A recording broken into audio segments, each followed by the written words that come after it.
Pues en el Bufete Responde de esta semana hablaremos de los recursos procesales. Para entender un poco este término tenemos como siempre la ayuda de nuestro abogado Miguel Ángel Muñoz. Bienvenido, Miguel Ángel. Muchas gracias, Rocío. Un placer, como siempre, acompañaros otro programa. ¿Estás preparado para explicarnos? Aquí estamos, como siempre. Muy bien.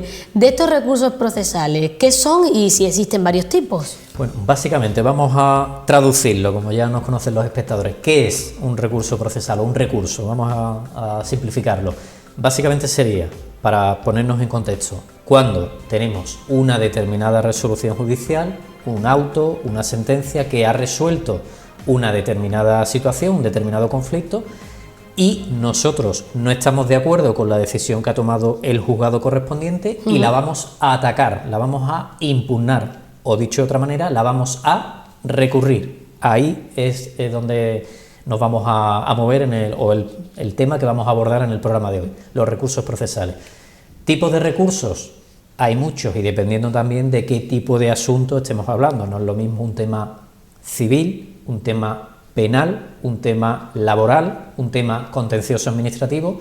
Voy a simplificarlo aún más. Por ejemplo, si estamos hablando de una separación o de un divorcio y tenemos una sentencia que queremos recurrir, por ejemplo, vamos a pensar que hemos tenido desgraciadamente un accidente de tráfico, se nos reconoce una determinada indemnización, pero consideramos que no es la que nos corresponde y queremos una segunda opinión, vamos a llamarlo así, es decir, una segunda decisión sobre ese fondo del asunto.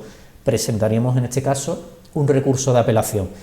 Eso es precisamente lo que vamos a abordar en el programa de hoy, pero como digo, Rocío, dependiendo de la materia, del asunto al que estemos aludiendo, haciendo referencia, pues tendremos que acudir a un tipo de recursos u a otro, pero más o menos evidentemente es un tema ya doctrinal, es algo que los expertos en la materia tienen que hacer sus estudios, sus clasificaciones, pero vamos a hacer una clasificación un poco sencilla para no perdernos.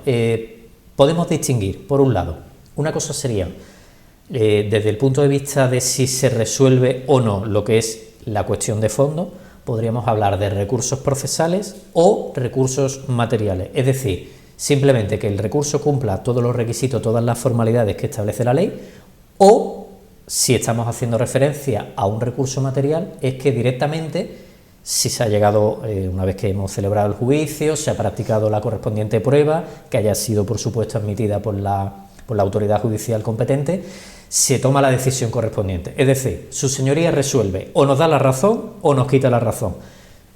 Ponía el ejemplo del accidente de tráfico, ponía el ejemplo de esa separación o de un divorcio. Me voy a otra jurisdicción. Vamos a pensar, por ejemplo, que hemos sido desgraciadamente despedidos de una empresa, hemos presentado la demanda porque consideramos que el despido nuestro es improcedente, pero el juez considera que no, que es procedente, es decir, que cumple con todos los requisitos de la ley, se me notificó y no hay ninguna anomalía, no hay ninguna irregularidad, pero aún así yo quiero recurrir ese despido. Pues ahí nos iríamos a otro tipo de recurso, el recurso de suplicación. Estamos hablando de un tema laboral, un tema social, que no tiene nada que ver con los ejemplos que yo ponía en la primera parte del programa. Segunda clasificación que podríamos hacer de los recursos, dependiendo del órgano que lo resuelve. Podemos hablar de recursos devolutivos o no devolutivos. Muy fácil, sé que la nomenclatura va a sonar a chino a los espectadores, pero lo vamos a simplificar. Dependiendo de si el recurso que nosotros presentamos lo resuelve el mismo órgano que ha dictado esa resolución o el órgano jerárquicamente superior. Vamos a poner un ejemplo que creo que va a quedar muy claro. Pensemos, por ejemplo, en una herencia. Yo recibo una determinada cuota hereditaria, no estoy de acuerdo y vamos a suponer que la decisión la ha tomado, por poner un juzgado en concreto, el juzgado de primera instancia número 4 de Huelva, por ejemplo. No estamos de acuerdo y vamos a recurrir. Ese recurso, que sería un recurso de apelación, lo va a resolver no ese juzgado de primera instancia, sino el órgano superior, en este caso la Audiencia Provincial de Huelva, la sección civil. Eso es un recurso, un ejemplo clásico de recurso devolutivo. ¿Por qué? Porque va a resolver, lo presentamos ante el que ha tomado la decisión, pero quien va a resolverlo es justamente el órgano que está por encima, jerárquicamente superior, como queramos decirlo, es el que va a tener la batuta de darnos la razón o, por el contrario, confirmar esa primera decisión que tomó en su día el juzgado de instancia, que es como decimos nosotros técnicamente hablando. ¿Y cuánto tiempo para todo esto en recurrir? ¿Cuánto tiempo tarda? ¿Cuánto tiempo tenemos que esperar? Depende de qué tipo de asunto estemos hablando, porque hay muchos tipos de recursos, pero no es lo mismo, por ejemplo, un recurso de apelación desde un punto de vista o en un ámbito civil, me refiero. Aquí en Huelva aproximadamente podemos estar hablando de 3-4 meses. En Sevilla puede ser perfectamente 6, 7, incluso 8 meses. Yo he llevado procedimientos o causas en las que incluso me voy a otra jurisdicción en un tema penal, me ha tardado casi un año en resolverse el recurso, hasta el punto de que ya tenía al cliente seriamente preocupado porque me decían: Miguel Ángel, es que no hay noticias, no hay novedades. No, pero es que, como le digo muchas veces, tenga usted un poco de calma, tenga usted un poco de paciencia, porque el juzgado lleva su ritmo y no siempre, bueno, pues, ojo, no estoy haciendo una crítica ni a los jueces ni a los juzgados, sino simplemente estoy diciendo una realidad, que hay una carga de trabajo muy grande y muchas veces, bueno, pues se retrasan los procedimientos. Pero le doy también la vuelta a la tortilla o a la situación. Hay recursos que se plantean en un plazo muy breve de tiempo y se resuelven rápido. Por ejemplo, pensemos un tema penal. Vamos a suponer que yo he presentado una denuncia porque presuntamente han entrado en mi casa, un presunto allanamiento de morada, por ejemplo. Presento la denuncia y considera el juzgado que no hay indicios de delito. Se va a dictar un auto y yo ese auto lo puedo recurrir. Un típico recurso sería un recurso de reforma o subsidiario de apelación, pero de apelación en el ámbito penal, no tiene nada que ver con el ejemplo que hemos puesto anteriormente. Ahí el plazo para interponerlo, me refiero, son 3 días. En el recurso de apelación que yo decía antes son 20 días hábiles, descontando fines de semana y festivos.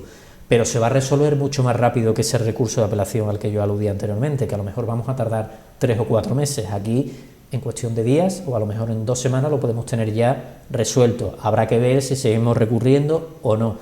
¿Qué quiero decir? Que depende, primero, de qué tipo de asunto estemos hablando. Segundo, depende de qué juzgado nos haya caído, haya sido asignado nuestro asunto en concreto para... evidentemente el tiempo de resolución no es el mismo, evidentemente al igual que cada profesional tiene su forma de trabajar y tiene su ritmo de trabajo, pues con los juzgados pasa exactamente lo mismo, ya sean los juzgados civiles, ya sean los juzgados penales, ya sean los juzgados de lo contencioso administrativo, o ya sean los juzgados de lo social, o incluso en el caso de la jurisdicción militar, por ejemplo. Entonces, ¿qué quiero decir? Que habrá que ver de qué realidad estamos hablando para ver primero qué recursos caben y a partir de ahí pues tomar la decisión si jurídicamente hablando o no es defendible, permíteme la expresión, es peleable, vamos a decirlo así para que los espectadores me entiendan. ¿Se te dan, Miguel Ángel, estos casos en tu despacho? Muy habitual, digamos que la práctica engloba todos los supuestos, clientes que nunca están de acuerdo con la decisión que ha tomado el juzgado y quieren recurrir, asuntos que me llevan, digamos, ya comenzados, es decir, yo no lo empecé, pero bueno, pues el cliente considera que no, a lo mejor que no se han tomado en consideración una determinada prueba en el acto del juicio y cree que, bueno, pues que el juzgado a lo mejor no ha sopesado bien todas las circunstancias del caso y ha tomado una decisión errónea, y precisamente es la base o lo que nos da a nosotros pie para presentar y formular ese determinado recurso. Entonces, ¿qué quiero decir con ello? Que evidentemente es muy habitual presentar recursos. ¿Cuál es la importancia de los recursos? Que es como una segunda oportunidad, lo voy a decir muy claro, yo creo que se me va a entender, es un segundo cartucho que tenemos para agotar esas posibilidades que desde un punto de vista legal nos permite el ordenamiento jurídico para defender los intereses de nuestros clientes o de nuestros clientes, si es que son varios, hasta que la ley ya no nos deje actuar, ¿no? Hasta llegar hasta el final de la escalera, vamos a llamarlo así. ¿Me puede tocar pagar las costas si pierdo un recurso de apelación que ha presentado mi abogado?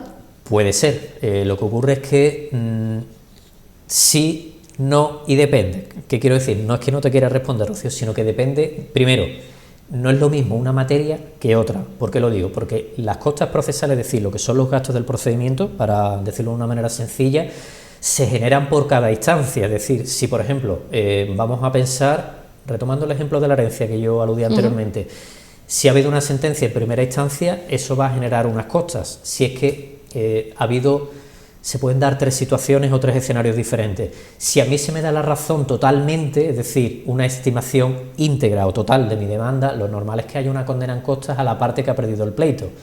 Si a mí no se me da en absoluto la razón, pues lo normal es que nos condenen a nosotros a pagar las costas. O puede haber un 50-50, es decir, un 50-50, o que se nos dé la razón en parte o a medias. Ahí sería lo que se llama técnicamente una estimación parcial.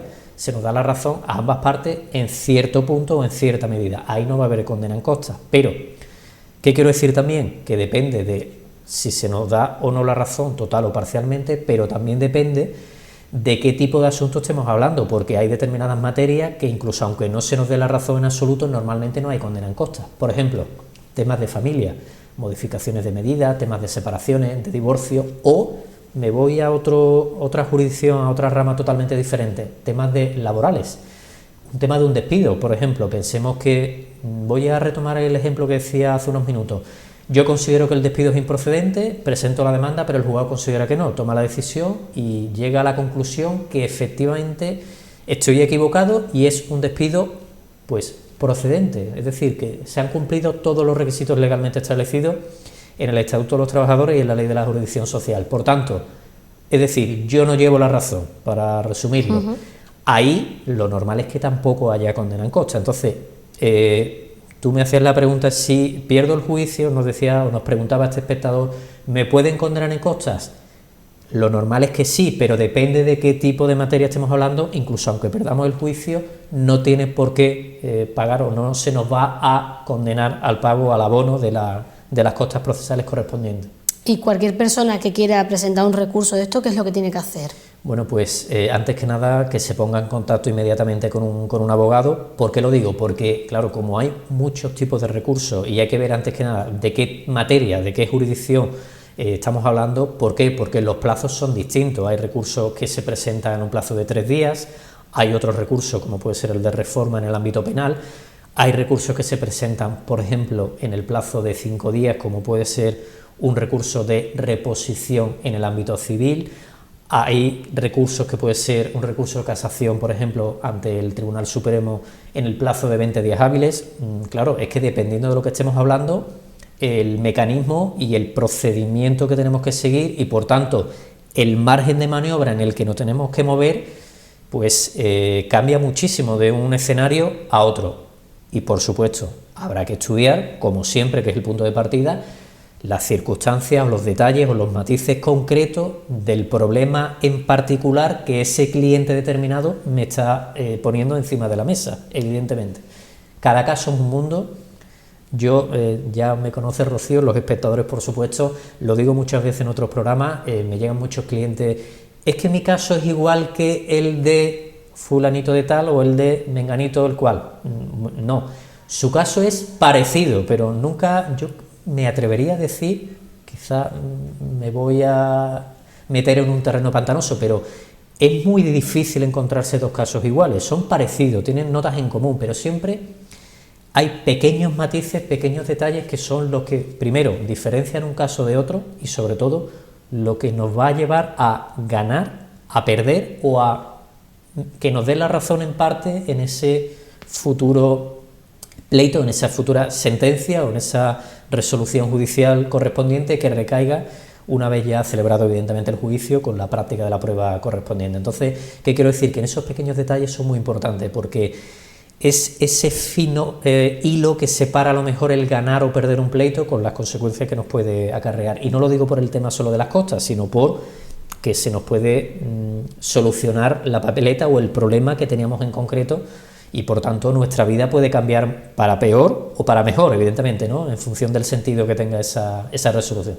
¿Las personas hoy en día, a la hora de presentar un recurso, se lo piensa o van y dicen a lo loco, yo lo voy a presentar y bueno, a ver qué pasa? Yo, sinceramente, honestamente, Rocío, te diría que hay de todo, pero también es verdad que los tiempos cambian, como todo, pero sí observo desde hace unos años hacia acá que estamos en otro contexto o en otra época, diría yo, en la que también porque la los ciudadanos en general, las personas tienen quizá menos miedo a, bueno, pues a intentar luchar y defender porque consideran que es lo justo o lo que les pertenece.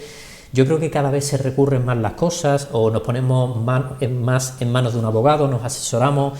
No solamente digo recurrir porque no estemos de acuerdo con una determinada sentencia o resolución judicial, sino me refiero en el caso de demandar o presentar un determinado, ya sea un recurso, una demanda, una querella, por ejemplo, en el tema penal. Yo creo que cada vez, y me parece bien, somos más valientes y somos más inconformistas y queremos hacer valer nuestros derechos porque consideramos que hay razones para hacerlo. Otra cosa es lo que evidentemente establezca o disponga su señoría. Los jueces, que para eso están, son los que tienen que llevar la batuta, ¿no?, de tomar la decisión en el sentido de darnos la razón o no, estimarnos o desestimarnos nuestra pretensión, nuestra solicitud. Pero yo casi que, la verdad es que veo, u observo, mejor dicho, una tendencia a que cada vez todo se protesta más o se reclama más, como queramos decirlo, pero sí es verdad que creo que estamos entrando en otro escenario, en otra dinámica completamente distinta a lo que ocurría a lo mejor años atrás,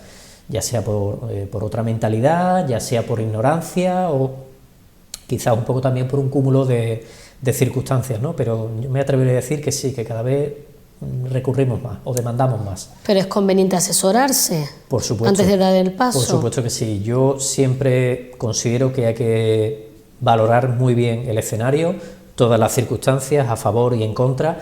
Evidentemente, los abogados y los clientes que me conocen lo saben de buena mano.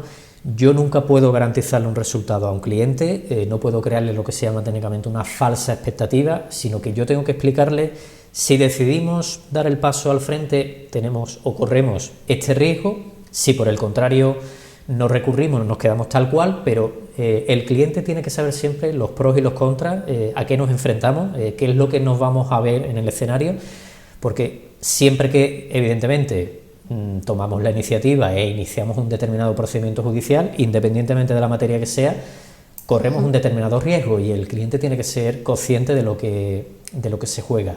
Otra cosa es que quiera o no dar el paso, pero evidentemente tiene que sopesarlo todo bien, no solamente por el tema de las costas, sino también hay que sopesar cuánto va a durar el procedimiento, si a lo mejor le merece la pena o no, si ese cliente a lo mejor económicamente o por determinadas circunstancias personales o familiares, pues a lo mejor no está en condiciones de afrontar ese problema o a lo mejor desgraciadamente tiene una situación muy delicada y tiene que decantarse por una cosa u otra. En la vida son prioridades, evidentemente, y el contexto siempre hay que valorarlo, ¿no?, evidentemente. ¿Todos podemos presentar estos recursos? En principio sí, salvo que la ley disponga o la resolución en concreto disponga. ¿Por qué lo digo? Porque cuando nos notifican, cuando nos recibimos una determinada resolución, la ley tiene que establecer, o mejor dicho, la ley indica que esa resolución tiene que aclararnos, primero, si esa resolución, ya sea una sentencia, un auto, la providencia en concreto, se puede recurrir o no. Segundo, en caso afirmativo, es decir, si se puede recurrir, nos tiene que indicar qué plazo tenemos para recurrir, y ante qué órgano tenemos que presentar el recurso. Y ya a partir de ahí nosotros ya sabemos cuál es el procedimiento, el cauce procesal, digamos, cuál es la vía o el camino que tenemos que seguir para presentar ese recurso, esa demanda, o dependiendo ya de lo que estemos hablando. Pero nos lo tienen que indicar. ¿Por qué? Porque en algunas ocasiones estaríamos justamente en el lado opuesto de ese contexto, de ese escenario. Es lo que se llama jurídicamente hablando, técnicamente hablando, una resolución firme. Cuando decimos que es firme, ¿qué significa? Que no podemos recurrirla, que no podemos atacarla. ¿Por qué no podemos, voy un paso ya más allá, Rocío, ¿por qué no podemos recurrirla? Fundamentalmente por dos motivos. O bien porque por la propia naturaleza de la materia o del asunto no se puede recurrir, o bien porque se nos ha pasado el plazo específico que marca la ley para recurrir y ya a partir de ahí deviene firme, que es como se llama técnicamente, y por tanto ya no podemos hacer nada, dicho de una manera más sencilla, más coloquial. Pues si te parece, Miguel Ángel, pasamos a dar respuesta a las preguntas de nuestros seguidores. Como siempre, han mandado esas preguntas al correo info@munozdelgadoabogados.com. Recuerden, Munoz por el tema de la ñ, info@munozdelgadoabogados.com. gmail.com. ¿Lo he dicho bien? Lo he dicho Correcto. bien. Pues si te parece, tenemos las preguntas de Miguel Ángel y de Juan. Miguel Ángel nos dice: hace unos meses presenté una denuncia en el juzgado por amenaza y me la han archivado. En la carta del juzgado me dice que puedo presentar un recurso de forma en 3 días. De reforma, en 3 días. ¿Cómo lo hago? Bueno, pues yo le diría a este espectador, que además es tocayo, dos cosas. Primero, que se ponga inmediatamente en manos de un abogado. ¿Por qué lo digo? Porque el recurso ahí, normalmente, tenemos una doble opción. O bien presentamos el recurso de reforma en el plazo de 3 días, ojo, 3 días, tenemos que actuar muy rápido, o subsidiariamente presentamos recurso de apelación en el plazo de 5 días hábiles. O bien directamente recurrimos a apelación, o primero es el de reforma y después subsidiariamente, es decir, en su defecto, el de apelación. Primero se va a resolver el de reforma y si no, en su defecto, iremos a apelación. Pero, ¿por qué digo lo de actuar muy rápido? Porque el plazo es muy corto, muy breve, y además porque ese recurso lo tendría que firmar no solamente un procurador, sino también un abogado. Es decir, necesita 2 profesionales. El procurador, como ya hemos explicado en otros programas, va a ser su representante. Me gusta poner siempre un ejemplo para que los clientes me entiendan. Es como mi manager, lo pongo entre comillas, en el juzgado, mi representante, y otra cosa es el abogado, que es el encargado de defender los intereses de ese cliente. Entonces, 2 consejos. Primero, que se asesore y que lo haga rapidísimamente, porque la verdad es que para darle una respuesta completa me faltaría la información, que no sé cuándo se lo han notificado y por tanto no sé si estamos en plazo o no para que este señor pueda, evidentemente, presentar el recurso. Pero en cualquier caso, que se asesore inmediatamente. Pero que Miguel Ángel que lo haga rápido. Eso es.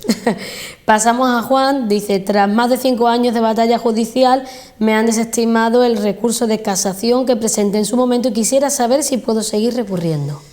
Bueno, me faltaría algunos detalles para darle la mejor respuesta posible o el mejor asesoramiento a este espectador, pero en principio el recurso de casación ya es el último. Es decir, hemos hecho ya o hemos cubierto toda la escalera, todos los recursos, todos los mecanismos legales para impugnar o para atacar esa resolución. Ahora bien, lo pongo un poco en el aire porque, como digo, me faltarían ciertos matices o ciertos detalles del caso. Puede ser que si desde un punto de vista jurídico a lo mejor se han vulnerado determinados derechos fundamentales de esta persona, a lo mejor habría que plantear el famosísimo, que ya lo abordamos también hace algunos programas atrás, el famosísimo recurso de amparo ante el Tribunal Constitucional. ¿Por qué? Porque se considera o se supone que algunos de mis derechos fundamentales, de las que recoge evidentemente la Constitución, la Carta Magna, como norma fundamental de nuestro ordenamiento jurídico, quizá habría que plantearse si es posible o no. Pero tendríamos primero que estudiar el caso, segundo conocer más detalles y tercero ver también el plazo. Como siempre, nosotros los abogados nos movemos por plazo y es una de las...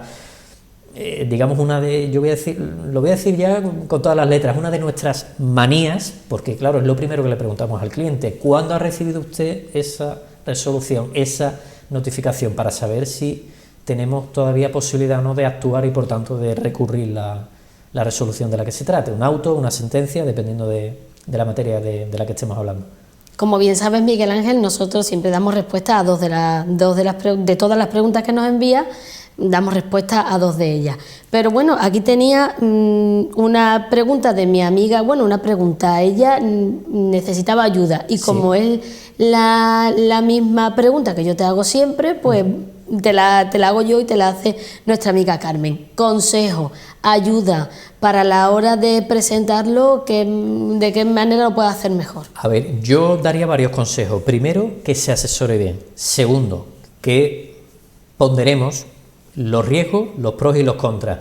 Y sobre todo, que hagamos bien también los números, no solamente por los honorarios que a lo mejor haya que pagarle a un procurador o a nosotros, a los abogados, sino porque también si sale mal, y dependiendo también de qué tipo de materia estemos hablando, como te decía yo anteriormente, Rocío, nos pueden condenar en costas. Entonces, voy a ser muy gráfico, cuidado porque el tiro nos puede salir por la culata y a lo mejor nos va a doler o nos vamos a rascar el bolsillo, vamos a decirlo de una manera muy ilustrativa, muy coloquial. Entonces, cuidado con eso. Yo, el consejo que siempre doy, y sobre todo los clientes que me conocen lo saben, no tomemos la decisión en frío. Vamos a Perdón, en caliente, tomémosla en frío, sino vamos a sopesar bien los riesgos, vamos a ver si se puede pelear o no, otra cosa es que lo consigamos o no, pero estudiémoslo bien, no tomemos esa decisión a prisa y corriendo, porque muchas veces las prisas, como los nervios, normalmente no son buenas consejeras o consejeros y nos suelen traer o acarrear desagradables resultados o desagradables sorpresas. Entonces, en ese sentido, vamos a ser un poco prudentes y sobre todo vamos a estudiar bien las circunstancias del caso. Pues muy bien, la semana que viene, hablaremos del delito de estafa. Algo, Miguel Ángel, cuéntame algo. Pues 3 apuntes. Un delito muy habitual. Vamos a explicar diferentes tipos o modalidades de estafa. Hoy en día nos movemos todo por las redes sociales. Vamos a dar también una serie de consejos, de precauciones. Cuidadito con las redes sociales, esos perfiles. Ya sé perfectamente, los espectadores me están entendiendo. Cuidadito con esas operaciones o transacciones que hacemos a través de la banca online. Vamos a dar una serie de pautas y sobre todo mucho sentido común y cuidado también con determinados correos electrónicos que recibimos, que detrás de eso seguro que hay algo que no es bueno, ya lo adelanto. Eso es lo que vamos a abordar en el próximo programa. Va a ser un programa muy del día a día. Muy coloquial, muy coloquial. Espero que les guste a los espectadores. Pues muy bien, Miguel Ángel, muchas gracias como siempre. A vosotros, Rocío, y si me lo permite, me gustaría pedirles disculpas a algunos espectadores que tan amablemente me escriben, me preguntan determinadas dudas o consultas a través fundamentalmente del correo electrónico del programa, que se ve a lo largo del espacio. Que me perdonen porque muchas veces no me da tiempo a contestar en el día, intento hacerlo, pero no se preocupe que los he recibido y les daré respuesta lo antes posible. Pues muchas gracias como siempre, nos vemos si te parece para la próxima semana. Aquí estaremos, muchísimas gracias, Rocío. Y a ustedes pues muchísimas gracias por atendernos, gracias por estar ahí como siempre, por hacer posible este espacio. La semana que viene, delito de estafa, con ese tema será el tema a tratar junto con nuestro abogado Miguel Ángel. Y como siempre pues muchas gracias por su atención, les dejamos que sigan con más programación en Canal Luz.